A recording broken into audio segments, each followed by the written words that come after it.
not only are you playing, but you're the pitcher. His last name is Jimenez. And his first initial is R, so I'm making an assumption. Let it go, let it go.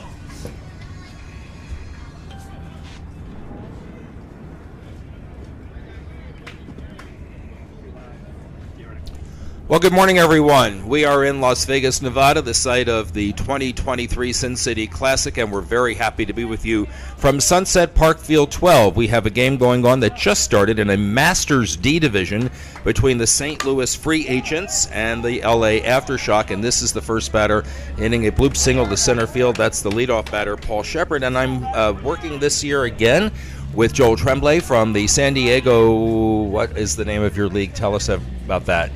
San Diego's league is the America's Finest City Softball That's League, right. AFCSL. Roman Jimenez is to my right. Mitch Barnes is to his right, our technical expert here today, as he has been all along. Here's a base hit to left center field by Rodney Valentine, and on the play, Shepard moves to second base. It's runners at first and second with nobody out. The St. Louis Free Agents, a Masters D team from St. Louis Glass, the Gay and Lesbian Association Saturday Softball League, and the LA Aftershock from the Greater Los Angeles Softball Association. This is the second set of games. They started at 8 o'clock here. Here's a ground ball back to the pitcher. He throws to second, gets a force out there, but will not have a play at first base, and so the putout will go 1-4. Pitcher to second baseman. Malone is safe at first. Valentine forced at second, and Shepard moved to third base, and that'll bring up the cleanup batter, and this is Mark LaFontaine. I think that catches everybody up to where we need to be right now. Yes, I think we're all caught up for the fourth batter. It is 47 degrees as we played this game. No wind, so that's good. There's a ground ball to the shortstop. That could be two. Here's a force at second for while the second baseman drops the ball. They'll call him out anyway. However, the runner at first is safe. It's a fielder's choice. The putout goes 6-4. On the play, Shepard scores the first run of the ball game, and it is St. Louis 1, Los Angeles nothing. And we'll bring up Aaron Hackney, the first baseman, and he grounds one on the first pitch back to the shortstop. A flip to second, and that's the inning. So a run on 2 hits and 1 left on base, and we go to the bottom of the first. Our score, St. Louis Free Agents 1, the LA Aftershock coming to bat. As we get caught up, we will try to make sure that you all know all the rules for softball. It looks a lot like baseball, but it's a little different. You're going to see 10 players out there, usually 4 outfielders, but they can pull one into the infield. And teams are allowed to bat as many as 12 players, which is actually what the St. Louis Free Agents are doing. You can have an extra hitter who isn't playing the field, sort of like a DH. And the LA Aftershock is actually batting 11. And their first batter up will be Wooten.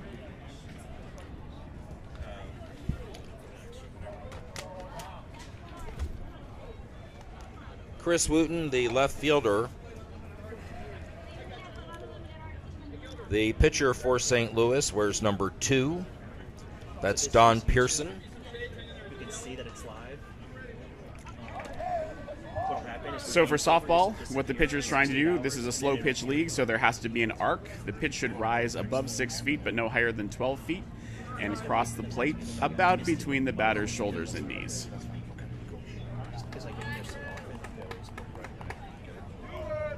Here's the pitch. And there's a line drive on into left field. Solid base hit to lead off the bottom of the first. He went first pitch swinging, and that was a solid single to left for Chris Wooten. Will bring up Mike Morales. He is the right fielder. And so just like in the top of the first, when Shepard reached on a single, so does LA's Wooten reaching on a single. First pitch swinging, a ground bouncer back to the pitcher. He bobbles the ball, so he has no play at second. However, he does get the out at first, and the play will go 1-3. That's the first out of the inning, and on the play, Wooten goes to second base. He's in scoring position with 1 out for Rosie Jimenez, the pitcher. He can help his own cause, and he takes the first pitch inside. That ball hit the plate, and that is always going to be called a ball in softball. The next one, a little too high. Runner at second, 1 out, and there's a fly ball pop-up on into shallow left field, giving Chases the shortstop. It's in foul territory, and it just drops for a strike. So if he hits another foul ball, he is out. He gets one courtesy foul, and then the next foul is an out.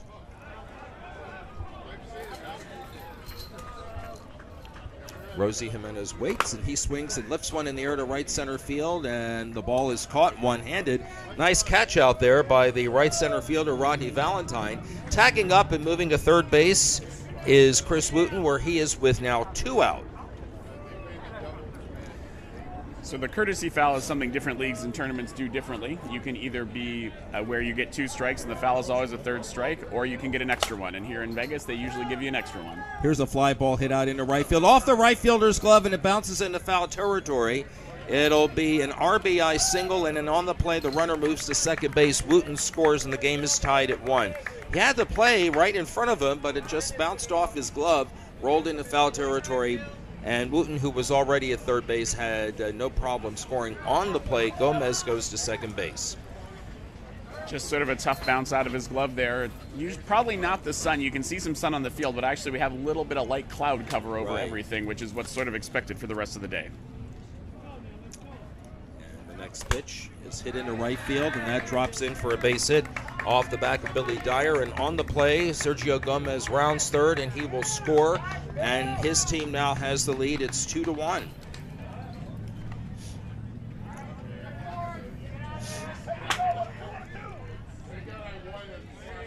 Runner at first base.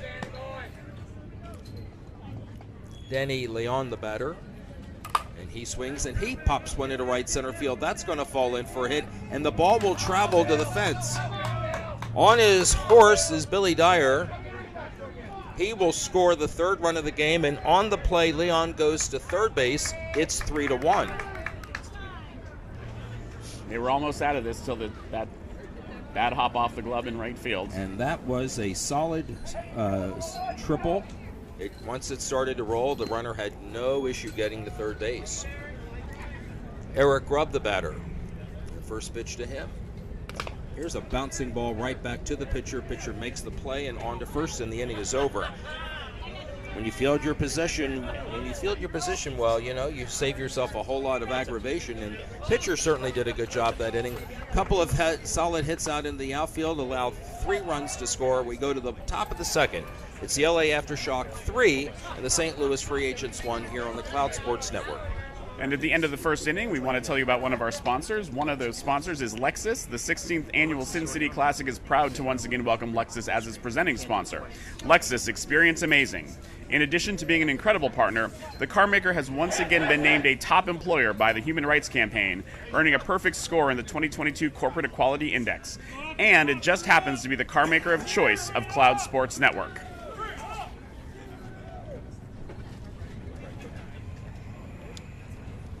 Kirk Hoteling will lead off to start the top of the second. We threw in that last one as a joke because Mitch drives a Lexus and I drive a Toyota. My Lexus.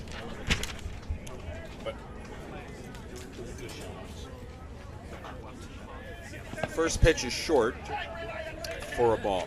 Our home plate umpire, the only umpire on the field for this game, there'll go 2 umpires when we get into medal play, is our good friend Marcy Colley from Phoenix, Arizona. She is one of the best umpires and a very great friend, and we're glad she's here, and I'm glad to see her. A 4-3 pitch walk. Again, remember that we start with a 1-on-1 count, so 3 pitches, and that allowed the runner to get to first base because not one of them was in the strike zone. One of the other rules to mention is in this league you can have what's called a courtesy runner. So if somebody gets on base and is slower than a runner you have on the bench, you can put somebody in to run for them. And Jose Garza, the batter. Strike called, and now the second pitch is a slow roller back to the pitcher. Jimenez fields his position and throws him out. Play goes 1-3, and on the play, Hoteling goes to second base. The pitcher, Don Pearson, with the rainbow hair color. Look, it's pretty nice. First pitch to him, and he swings on the first pitch and grounds one to third. Third baseman cuts the ball off and throws to first in time. The runner held second, could not advance because the ball was hit to the left side of the infield. The play goes 5-3, and that's out number 2. And that'll bring up the second baseman, Rick Brogdon.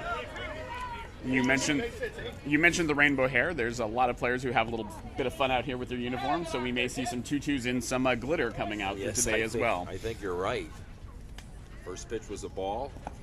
This pitch is a strike. And it's 2 balls and 2 strikes. I need to give a shout out to Rick. I owe him a bottle of whiskey. Grounder to second base. Nice play there by the second baseman on the first. The inning is over. So the leadoff batter gets on a single, but he is stranded at second base as the next 3 batters go grounder to the pitcher, grounder to third, grounder to second. So we go to the bottom of the second, and our score remains the Los Angeles Aftershock 3 and the St. Louis Free Agents 1 here on Cloud Sports Network. Once these games are done today, people will probably be celebrating a little bit, and they might be celebrating with Tito's. Tito's Handmade Vodka is once again the official vodka of the 16th Annual Sin City Classic. Tito's is unflavored and distilled in old-fashioned copper pot stills. And because it's made from corn, Tito's is certified gluten-free. Drink Tito's today. After all, dry January is overrated. Overrated. Amen and amen.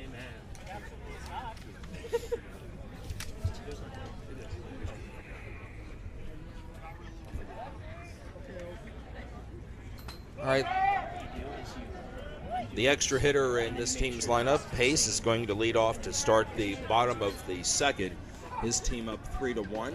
They've all gone after the first pitch, it seems. There's a slow roller between the pitcher's mound and third base, and pitcher almost makes a good play. Pearson almost throws him out, and the runner is safe at first base. It's a leadoff single for Pace. So one of the things I don't think we've mentioned, Rich, is this is actually the Masters division. So the players today are all 50 or slightly under. You can play in Masters if you will be turning 50 in the calendar year. So the youngest person on the field would be possibly 49 years old. Everybody else is going to be 50 or above. And the next pitch is low. It's 2 balls and 2 strikes. The batter is Troy Thompson. Here's a runner at first and nobody out. Here's a line drive hit up the middle and on into center field for a base hit. You had it. Pace thought about going to third, took about 10 steps off the bag and saw that the left center fielder did field the ball cleanly and so held at second base. No reason to run and try to risk an out when you are on base with nobody out. So it's runners at first and second for the second baseman, Art Miko. And he goes after the first one and grounds one up the middle for a base hit. Score. You're up. Third. He will score. It's 4-1. And on the play, Thompson moves to third base. And I was reminded that no one is 50 years old. It is simply the 21st anniversary of their 29th birthday. Right. That's right. Last batter in the order is Jamie Aragon, the catcher. And then we'll move back to the top of the order. And the first pitch to Aragon, and he goes after the first one, grounds one to third. They've now got the runner at third base and a rundown. Catcher goes back to the shortstop, and the shortstop does not have a play. And so Thompson is able to get back to third base, and he's there with nobody out. It's bases loaded. And because the bases were not loaded, he did not have to run, so there was no force out at the plate. That's why they were trying to tag him, but he was able to get everybody safe and then get back to third base on that little tough throw over there. Chris Wooten, the batter, the leadoff batter, singled and scored their first run of the game, and he hit someone into foul territory down the right field line and out of play. Strike 2. You always hear that phrase, good idea, as we just heard it there, and that just always kind of makes me giggle, like, wouldn't it have been a better idea to hit it fair?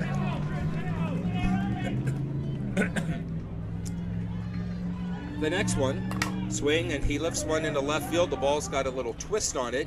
The ball is caught and dropped by the left fielder, and that will allow Thompson to score the second run of the inning, and the bases are still loaded. And again, the runners had a hold there in case he caught that ball. They can't run till after it's caught if he makes the out. So that's probably why only one scored on that play. Otherwise, if it had gone over his head, probably would have cleared the bases. There is a fly ball hit out into right field. The The ball is caught. Runner is safe at first base. The runner at third base doesn't know what he's doing. He got a little confused. He could have scored easily, but he came halfway and stopped. And so the bases are still loaded, but with one out. 45 what? What's the score? The score is now 5-1. And Rosie Jimenez, who flied out to right center field, has a chance to help his own cause, and he goes one to deep right field, and that catch is made. This time, Miko does score. It's a sacrifice fly in an RBI for Jimenez, and it's 6-1. I had an opportunity to umpire a championship D Division couple of games with Rosie at the Palm Springs tournament in, what was it, November, December? Sergio Gomez goes after the first pitch, and he hits a base hit into right field. Runners will move up 60 feet, I believe, and now the bases are loaded again.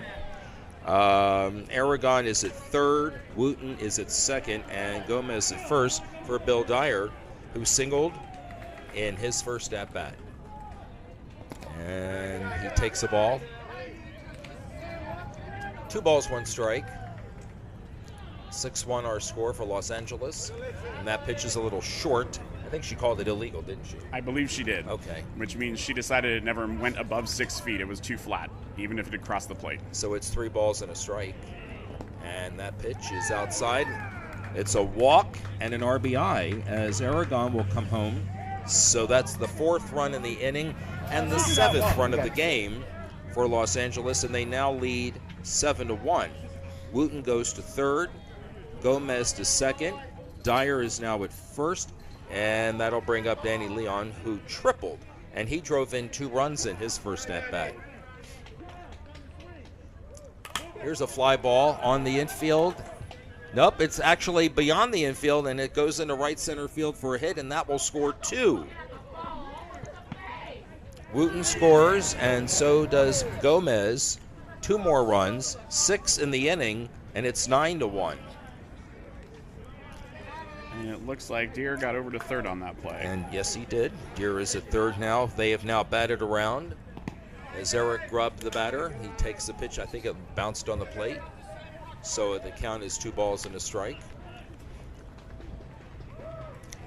And the next one. Swing and a miss. See that every day. No, you don't. This is why I stopped playing. And the pitch swung on and hit in the air to shallow center field. The ball is going to drop for a hit, and another run will score. As Dyer scores 7 runs in the inning, it is 10-1.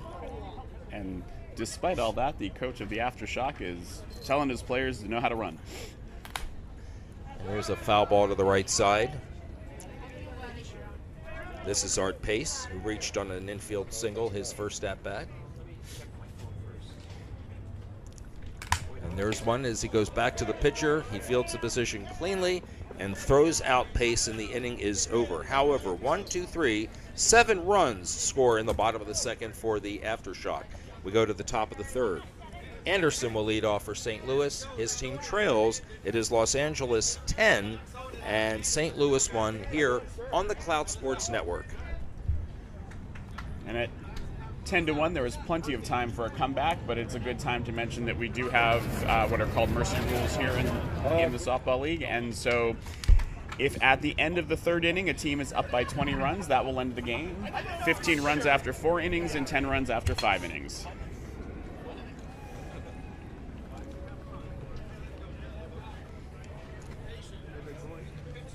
The first 2 batters for St. Louis here on the top of the 3rd will be their extra hitters. That would be Scotty Anderson. No, actually, Scotty Anderson is the catcher. He's going to lead off. Is he? I think I have missed a batter here. Yes, I have Scotty Anderson, the catcher, leading there off. He is, right there. He Number was 55. He was hiding. So Scotty Anderson, Mark Little, and John Eugenio, the bottom 3 in the 12-batter order for St. Louis. And we do appreciate it if you all like and tag the broadcast that you're watching. Let family and friends know. We actually have John from the St. Louis Free Agents who would like to do a shout out to his goldfish. So put his goldfish in front of a computer. Is that true? It says it right there. First pitch was a ball. The second pitch is skied out on into the outfield. Coming on is the left center fielder, and that is the first out the catch made by Eric Grubb. And that'll bring up the first of the two EHs, Mark Little. And the first pitch swung on and bounced the pitcher off his glove. It rolls over the second base bag and out into center field for a base hit. Wasn't hit hard, but it found where it needed to go, and so a one-out base runner for St. Louis will bring up John Eugenio, the other extra hitter, and then we'll swing back to the top of the order. And if you feel like a lot of people are hitting the ball up the middle, they probably are. That is something that is often taught in softball because it's a good place to put the ball. Line drive into right field on the first pitch for a base hit, so it's runners at first and second. A clean single for Eugenio, and on the play, Little takes second. Paul Shepard, the batter, he led off. He singled, and he scored his team's only run in the top of the first, and he bats with one out and two batters on base. You just string together one single after another, and before you know it, you're back in the game. The first pitch to Shepard. After the first pitch, and he pops one into foul territory, and the ball is over the fence in foul territory. We lose sight of that because of our location, so that ball was closer to the St. Louis dugout. Shepard with excellent bat control, a very good singles hitter, as you mentioned. He can pretty much put it wherever he wants to. And there's a line drive, hit out into right field for a base hit. Little makes the turn at third. He will. No, he saved. There was a play on him. He came in standing up, and they almost got him out. If the catcher had been a little bit closer to home plate, he might have had him. But as it is, it's an RBI single for Shepard, who just dropped one into right field. And on the play, Eugenio held second base. That'll bring up Ronnie Valentine. He singled in the first inning, and hits a fly ball hit out into left center field. The ball drops in front for a base hit, and on the play, waiting for the ball to be played, the second runner at second base, Eugenio held, and then once the ball fell in front of Grubb, he was able to make it to third base, and so the bases are loaded. Go ahead. Just going to mention on that play, it did absolutely look like the ball beat the runner to home, but the time it took the tag was just enough for him to get under there. Here's a fly ball hit out into right center field, and the catch is made off the bat of Thomas Malone. It'll be a sacrifice fly as Eugenio scores the second run in the inning, and so they're a little closer at 10-3. And on the play, Shepard tagged and went to third, and Valentine tagged and went to second, so it's second and third with two out. And two in, and Mark LaFontaine, who grounded into a fielder's choice, he can cut into the deficit a little more here if he's able to deliver, and he does. On a ground ball beyond the second baseman's reach and on into right field for a hit. One run will score. Here comes another man trying to score, and he will be, well, they run into each other, and they're telling him to tag the plate, and finally he does. He was more concerned about he was more concerned with the catchers falling down before he tagged home plate, and so now the run counts. 2-run score on the base hit by LaFontaine, and it's now 10-5. And that sportsmanship is some of the best part of these leagues. Knowing that he may or may not have touched the plate, he wanted to make sure that catcher was okay. We can talk more about that play once we get going again. And there's going to be the catcher is going to come out briefly. Here's a fly ball hit out into left center field, and that ball drops in front of Grubb for a hit, and another run will score as LaFontaine crosses the plate on the single by Hockney, and that is the fifth run in the inning. 2, 3, 5, and that makes it 10-6. Mike Morales is now the catcher, As Jamie Aragon is going to sit and just take a break because he was hit hard on that collision at home plate. First pitch is a ball. Second pitch is lined into left field, and that ball's got some carry, but not enough. It's a one-handed grab out there by the left fielder, Chris Wooten, and that is the third out in the inning. However, St. Louis does score 5 times, and they have cut into their deficit. As we go to the bottom of the third, our new score, the LA Aftershock 10 and the St. Louis Free Agents 6 on the Cloud Sports Network. And we want to let you know that the 16th annual Sin City Classic is once again partnering with Caesars Entertainment, where every guest is treated like Caesar himself and every visit is unforgettable. At Caesars Entertainment Group of Hotels, you'll find spacious rooms, friendly staff, exciting casinos, sportsbooks, and world-class shows. Visit Caesars.com for more information.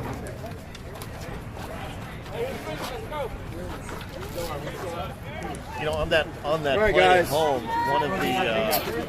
one of the veteran umpire moves Go, by Troy! our home plate umpire there was to just kind of give everybody a second. Was to come out from behind home plate and clean the plate. There was no reason to do it. Plate wasn't dirty, but it's just one of those veteran moves by the umpire to give everybody just a little bit of space to kind of just decompress and do what they need to do. Leadoff batter for Los Angeles is Troy Thompson. He scored in the 7-run second. And he lines one into left center field for a base hit. And that's how the bottom of the third will start for the Aftershock. And on those plays at the plate, it's important to note that you cannot block the plate as the catcher until you have the ball. So both on that run that scored because the tag was late and on that last play, they didn't have the ball before the play, so they couldn't just block the plate. Art Miko lifts one foul, and it drops in front of the LA dugout, so that's strike 2.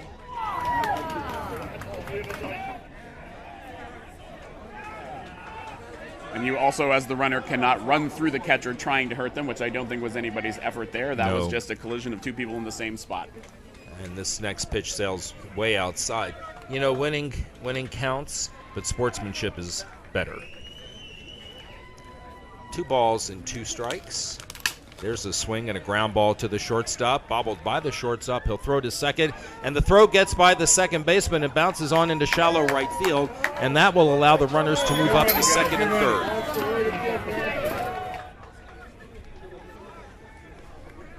And just like that, Aftershock has something going on here in the third inning. So it was an easy play for the shortstop to the second baseman, but the throw went by the second baseman. Where? And there's a ground ball hit to the shortstop again. The runners are going to hold. The throw to first is high and beyond the first baseman's reach. That will allow Thompson to score, and on the play, Miko goes to third. It's just an unfortunate fact of softball that if you're jittery a little bit, and ball's going to find you again real fast. Runner held first. And that brings us back to the top of the order, and Chris Wooten, who has been on base twice, and he has scored twice. And he hits one to left field. Left fielder giving chase. It's got some carry. It's over his head, and will go to near the fence. A run will score. Another runner, Art Miko, to third, and the ball is dropped by the third baseman. They would have had a play on it, but he drops the ball, and it's second and third. It's a double. And that's 1 run in, so we are now at 11-6 in favor of the Aftershock.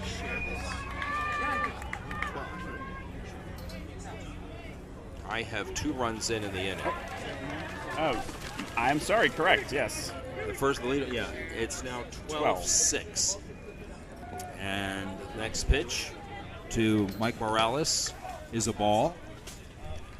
And the next one swung on and hit in the air to right field. The ball has got some carry, and it drops in front of the right fielder and bounces into foul territory. 1 run in as Pace running for Aragon scores, and then Wooten also scores. And on the play, Morales takes second base. And as you mentioned, we don't have a great view of the right field foul area, but another thing that can come into play is if the ball actually leaves the field of play entirely, they may get extra bases. Didn't happen on that play, but you might see it later when it kicks well into foul territory. Rosie Jimenez, the batter. He has a sacrifice fly RBI in this game, and he hits one high into shallow center field. The ball will drop for a base hit. Morales holds third. It's runners at first and third now, and nobody out. You don't have to hit it too hard if you hit it to a good spot, and they outfielders had backed up, so just getting it over the infield was enough on that one. And so Rosie Jimenez wants a base runner. And let's see who runs for him. He's just strolling to first base, and here comes the courtesy runner. And this is going to be the leadoff batter, Chris Wooten. So he is now at first base running for Jimenez. Morales is at third base. 4 runs have scored in the inning. It's 14-6. And this is Sergio Gomez. He's reached twice and hits a ground ball off the first baseman's glove into shallow right field. There'll be no play. Morales scores. That's the 5th run in the inning. And on the play, the runner, Wooten, running for Jimenez, makes it to second. Here's Bill Dyer. Low for a ball, 2 balls and a strike.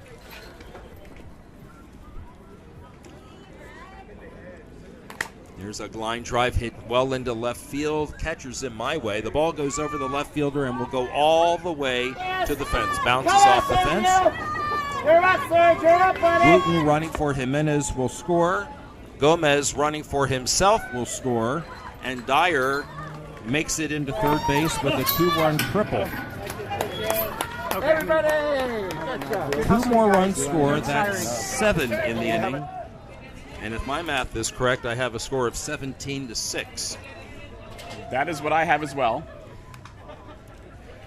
Danny Leon, the batter. He has singled twice. He can add to his team's lead. And there's a strike called, a ball and 2 strikes.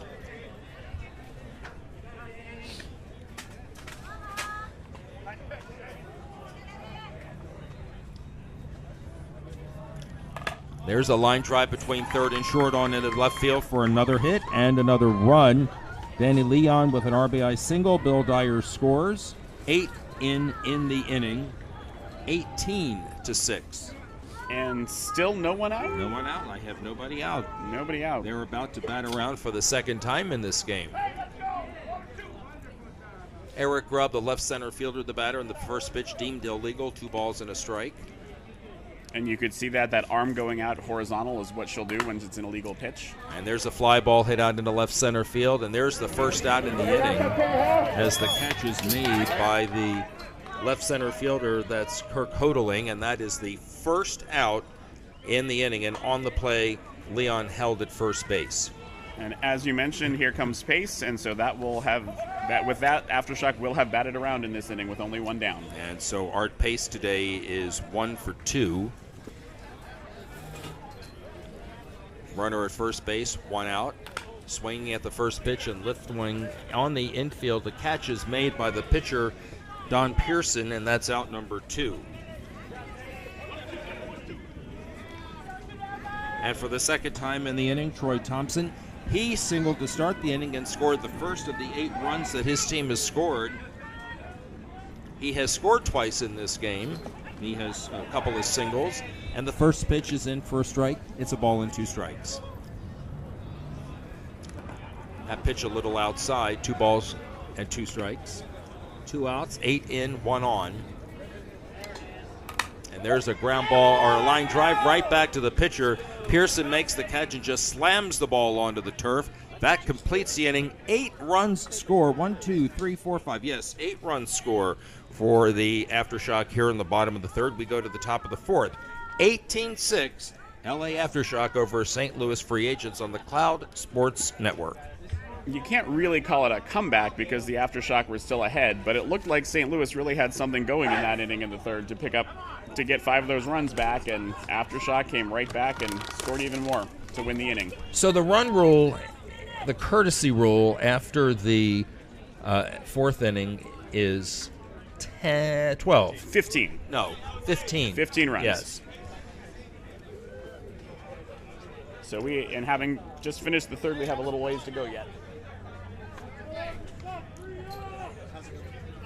So today is Friday, and if you find it odd that we're playing on Friday, it's because we do the Masters Division on Friday. A lot of the main action with softball will start tomorrow morning with pool play in the other divisions. And also, the Sin City Classic is a multi-sports event, so also through the weekend there will be lots of other sports going on. I believe wrestling came back this year. Yes, Many of it the did. things that were on the hold for COVID are coming back to have a lot of fun. Jose Garza will lead off here. They're waiting for one of the Aftershock players to get out to his position. That would be Art Miko, the second baseman. And the first pitch is inside. They added pickleball. Did you know that? I did not know they added pickleball, but pickleball is everywhere.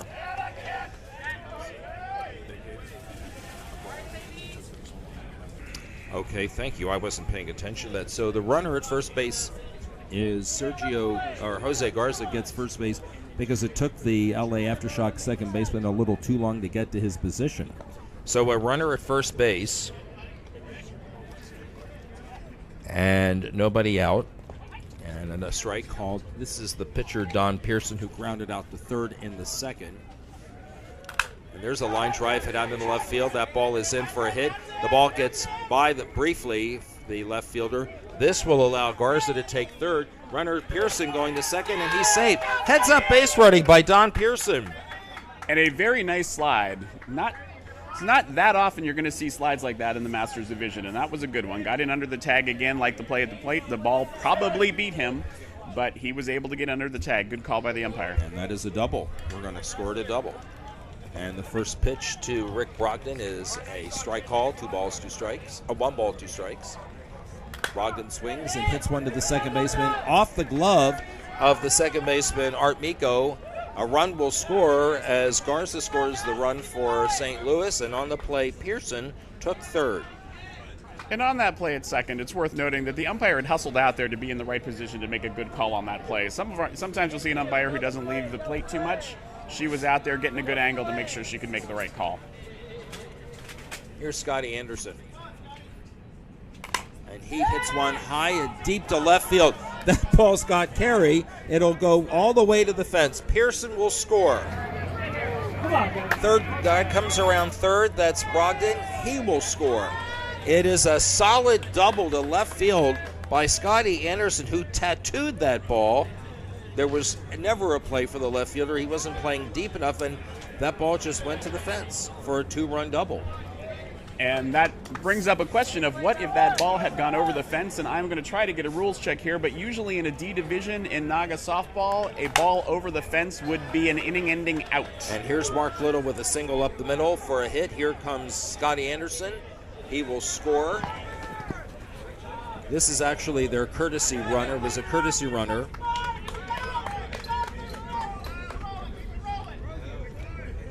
And that'll bring up John Eugenio, the second extra hitter. New York has checked in to confirm that rule that, yes, a ball hit over the fence in D, and whether it's Masters or Open, is in fact an inning-ending out. Eugenio takes the ball.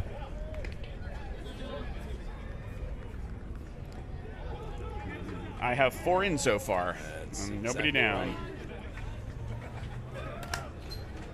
There's a fly foul to the left side and no play for the third baseman. Bill Dyer gave chase, but he did not have a play. And he must be superstitious about touching that line because he hopped over the left field line to get back to his position. Here's a ground ball to short. They'll go to third. They'll get the lead runner that force out, or not the force out. The play will go 6-5 short to third. Since there was nobody on first, he did not have to run, so that had to be a tag play, so that was well done. Could have tried to get the force at first, but always good to get the lead runner. And that was Mark Little. We go back to the top of the order. Paul Shepard, the batter. He has scored 2 runs in this game, singled twice.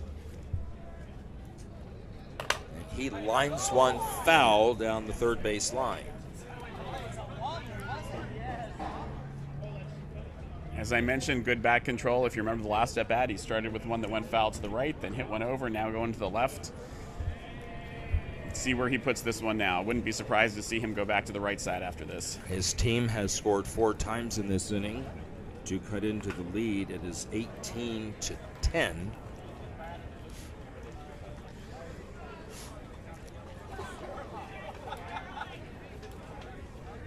And these pool play games are 50 minutes. There's a fly ball hit foul to the right side, and that will be an out because it is the second foul that Shepard has hit. So he is out. That is the second out in the inning, and that'll bring up Rodney Valentine. He has singled twice, and he has scored twice. So we have this game having started at 9:07, according to the umpire. So after 9:57, there would be no new innings. There's a ground ball hit to the left side, fielded by the shortstop, flips to second base, and the out is made. The force out, 6-4, forces Shepard at second base. However, St. Louis does score 4 times in the top of the fourth. They have cut into the deficit. As we go to the bottom of the fourth, our new score, the LA Aftershock 18, the St. Louis Free Agents 10, here on the Cloud Sports Network. And we have another great sponsor to tell you about. This one is ViV Healthcare. ViV Healthcare is proud to be a partner with the 16th Annual Sin City Classic as a gold-level sponsor. ViV Healthcare is committed to delivering innovative new medicines for the care and treatment of people living with HIV. At ViV, their mission is to leave no one behind. Find out more at VivHealthcare.com. Yeah, throw it, mate. Hide it? Your case. You. Hide it? Line drive to the pitcher. All right. Yes, that was me. Arturo, Jamie, Chris. Little chatter out there amongst the defenders, getting ready. They're gonna have to hold Aftershock. This is gonna have to probably be a quick inning for them if they're gonna get back in this, down 8 runs. Mark Little goes from the first DH to behind the plate, so he is the catcher. That one, yes. And the first pitch actually goes behind the batter. The leadoff batter is Art Miko. Art Miko has scored 2 times for his team, 2 of the 18, and he lifts one in the air to left center field, and the one-handed grab made out in left center field by Kirk Hoethalling, and that is the first out in the bottom of the fourth. That was a nice play. Those line drives are the hardest to judge when they're hit right at you, and sometimes they're not coming down as fast as you thought they were. So a little bit of a hop there, but managed to keep the ball in the glove.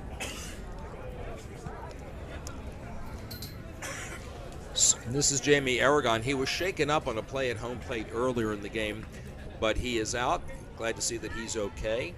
And he is the batter here in the bottom of the fourth. Second batter of the inning. He swings and lifts one to the third baseman, and it is off his glove into shallow left field. I couldn't see what happened because the catcher was blocking my view. Did anybody else see what happened? It was just a duck snort over his glove. It didn't touch the glove. It was just a little duck snort over it. He leapt over it, but it just cleared the glove by maybe 4 inches.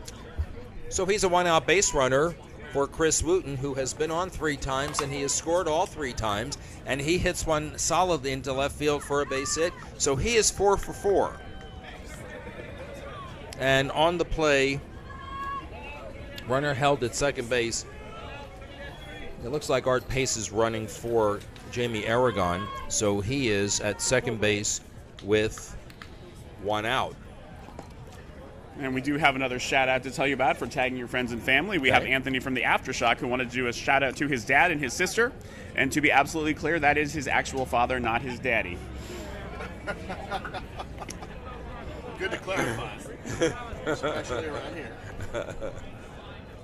All right, here is Mike Morales, who lines one right back to the pitcher, and that is out number 2. Don Pearson fields his position very well, and if I'm not mistaken, I'm hearing the timer go off, so this likely is the last stat. In fact, with the home team ahead at the end of that's time, she could call this game. Yeah. But on my watch, it's not 9:57 yet, Okay. so... First pitch was a ball. The second pitch is a ball. The count is 3-1 to Rosie Jimenez, who is 1 for 2. He has scored a run. He has driven in 2. And the next pitch to him is grounded back to the pitcher, who throws to first. That is the third out in the inning, and that is the end of the inning. So that was your quick inning. That was my quick inning. Let's see if they go out there again. So it is 18-10 as we go to the top of the fifth here on the Cloud Sports Network.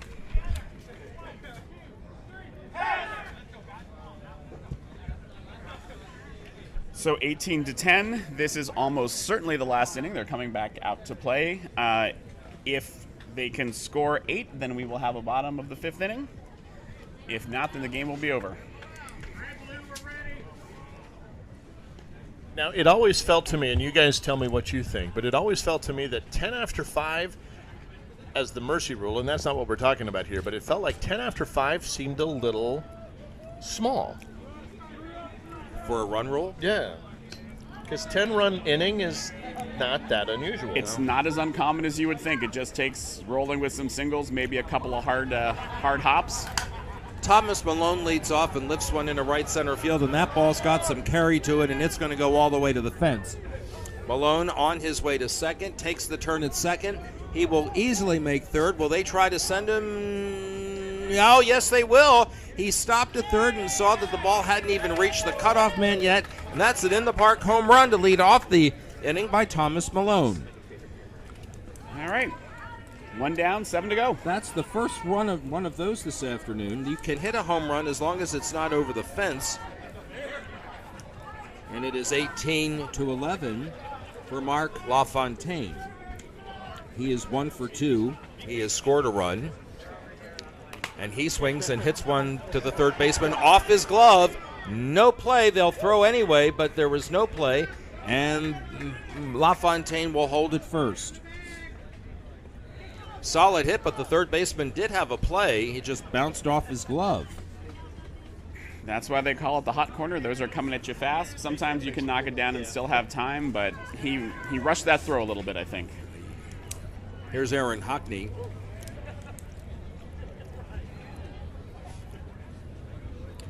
And the first pitch to him bounces on the plate. 2 balls and a strike. He is singled, and he has also hit into a fielder's choice. And the next one, here's a slow roller. Again, the third baseman makes the play, goes to second, gets the force. LaFontaine is forced at second base, and that's the first out.